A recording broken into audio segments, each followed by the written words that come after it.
పట్టిందల్లా బంగారం అవుతుందో లేకపోతే బంగారం అని తెలుసుకొని పట్టుకుంటున్నాడో తెలియదు కానీ వరుసగా హిట్స్ కొడుతున్నాడు.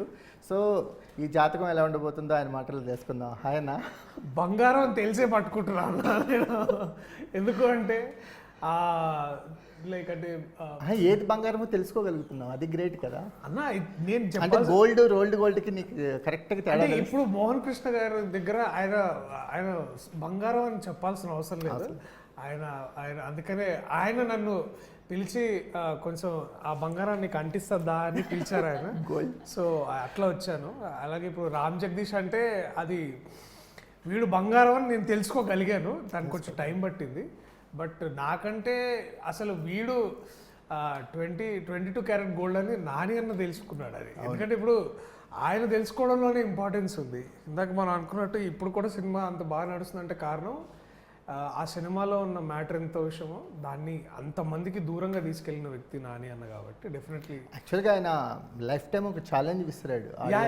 అది ఎవరు చేయలేదు, ఇప్పుడు దాకా ఏ యాక్టర్ చేయలేదు అది. ఎందుకంటే 2 ఓన్ ప్రొడక్షన్సే నెక్స్ట్ మంత్ రిలీజ్ పెట్టుకొని నా సినిమా చూడొద్దు అని. లేదన్నా, అది దట్ ఈస్ వేరే లెవెల్ గట్స్ అన్న. అది ఎవరికి ఉండదు. అక్కడి నుంచి కోర్టు పర్సెప్షన్ మారిపోయింది ఆఫ్టర్ స్టేట్మెంట్. కానీ ఇప్పటికీ థియేటర్లో 60-70% ఫుల్స్తో నడుస్తుందంటే ఇట్స్ ఒక రేర్ ఫీట్ అచీవ్ చేస్తావు. రేర్ ఫీట్ అచీవ్ చేస్తావు.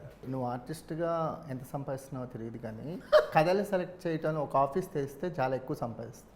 కథలు సెలెక్ట్ చేయబోయే ఐఎమ్ స్టిల్ లెర్నింగ్ యాక్చువల్లీ.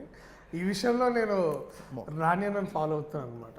యాక్చువల్గా నాని గారిని ఇంట్రడ్యూస్ చేసిన డైరెక్టర్తో వర్క్ చేయడానికి 2 ఏళ్ళు పట్టింది. దాదాపు 10 ఏళ్ళ నుంచి కలగంటుంటే మొన్న ఇప్పుడు సో అష్టాచమ్మలో రాంబాబుగా పరిచయం అయ్యాడు మాకు. రాంబాబు మహేష్. ఏమనిపించింది అన్న ఆ సినిమా చూస్తున్నప్పుడు? అష్టాచమ్మ ఇట్ ఈస్ ఒకటి ఏంటంటే అన్న, పవర్ఫుల్ అన్న. You feel very powerful in the theatre. నాకు బాగా గుర్తు, నేను పిడుగురాళ్ళలో చూస్తున్నా అది. అది I think 2nd or 3rd day అప్పటికే హిట్ టాక్ అద్భుతమైన సినిమా అంటే మా మావయ్య ఇన్ఫ్లుయెన్స్ వాడి టికెట్లు తెప్పించుకొని ఫుల్ ఉన్నాయి అప్పుడు థియేటర్లో ఉంది. సో వాడి నేను మా కజిన్స్ అందరం వెళ్ళాము. We are laughing so harder and it was such. అప్పుడు మనం ఇంకా ఫుల్ ఇట్లా అద్భుతమైన మాస్ సినిమాలు ఉన్నాయి, ఇవన్నీ ఉన్నాయి, all kinds of films. But this comes like a very Hyderabad story. ఒక కాఫీ షాప్లో ఒక అబ్బాయి కూర్చొని మాట్లాడుకుంటున్నారు. అండ్ ఎవ్రీథింగ్ అబౌట్ ప్రతి వారం హైదరాబాద్కి ట్రావెల్ చేస్తే ఒక జమీందారు. And it's also every character of it was beautiful. అంటే ప్రత్యూష క్యారెక్టర్ కానీ, లేకపోతే శ్రీనివాస్ వాళ్ళ క్యారెక్టర్ కానీ, స్వాతి క్యారెక్టర్ కానీ, నాని అన్న క్యారెక్టర్ కానీ, all of this characters it feels like hey వీళ్ళు నా ఫ్రెండ్సే రా బాబు అని అనుకోవడం. అండ్ దెన్ వీటన్నిటిలో and nobody feels like they are new by the way. అందరూ it is like. And most importantly the writing of the film.